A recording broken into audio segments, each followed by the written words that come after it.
Chris, a few years back, I asked you, you're called the Medicine Hunter. Right. And you spend great deals of time in all sorts of places around the world. You're on Fox News, and you're always talking about something that someone may never have heard about, is very efficacious to a particular group of people, and should be studied further. Can you tell me why these ingredients tend to have such potent impact on the people that are using them now, and what they can do for those of us who have never heard of them? Well, you get about 50,000 plants that are being used as medicines around the world. And many of them are quite powerful. When I say powerful, they may be powerful in their antioxidant activity, their anti-inflammatory activity. They may be digestive stimulants. They may help to kill bacteria that might otherwise cause illness. You know, plants over many hundreds of millions of years have developed sophisticated mechanisms for protecting themselves. And a lot of the compounds that plants express in their growth to protect themselves from, you know, heat, light, air, moisture, time, fungus, insects, whatever, those compounds are often highly beneficial to us when we consume them or apply them topically. And this is because we've co-evolved with plants. You know, we don't just breathe the oxygen that they put out, but we also consume the nutrients that they produce. You know, plants have what are called primary metabolites, and that's going to be your protein, your carbohydrates, your fats. But then they also have these secondary metabolites, which are alkaloids and antioxidant compounds and all other kinds of things. So we have this very, very close relationship with plants. So there are remedies that have been used by traditional people for a long time that we're just learning about because we can't know them all. And some of them are extremely powerful healers, exactly because these plants have developed sophisticated ways of surviving, sometimes in very, very harsh environments. So would you say then that the native people that use these plants on a scale are probably more healthy than a lot of us are? I would say that many native populations are healthier in terms of certain types of diseases. Native populations are going to suffer more from untreated injuries because they don't necessarily have the ability to get medical care promptly.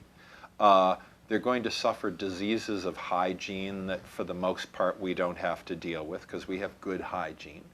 But when it comes to chronic degenerative diseases, especially the ones caused by overconsumption, diabetes, I mean type 2 diabetes springs to mind, they are less likely to have those. The diseases that come from eating a largely nutrient deficient, highly processed food diet, they're not likely to have those.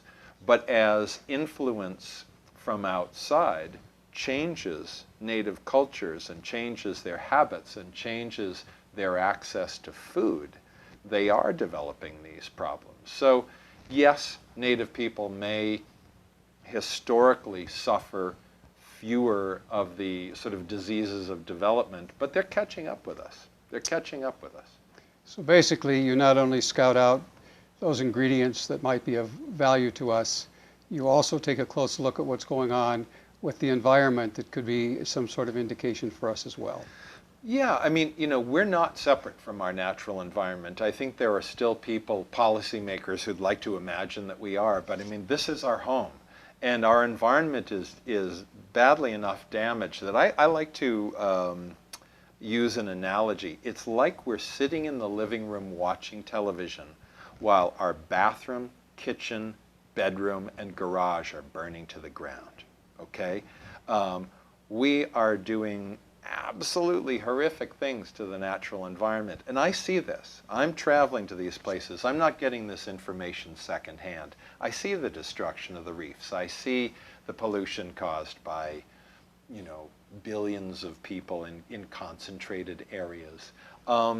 So we have a lot of challenges. You know, in terms of healing, the idea really is to provide safe, effective, natural remedies that help people's health, help to protect natural environment at the same time. You know, not badly damage the environment in the pursuit of getting these natural remedies, and also find ways to work with native populations so that they can survive, thrive, prosper, and stay in these environments instead of, say, moving to the city and becoming taxi drivers or busboys and chambermaids in somebody else's dream.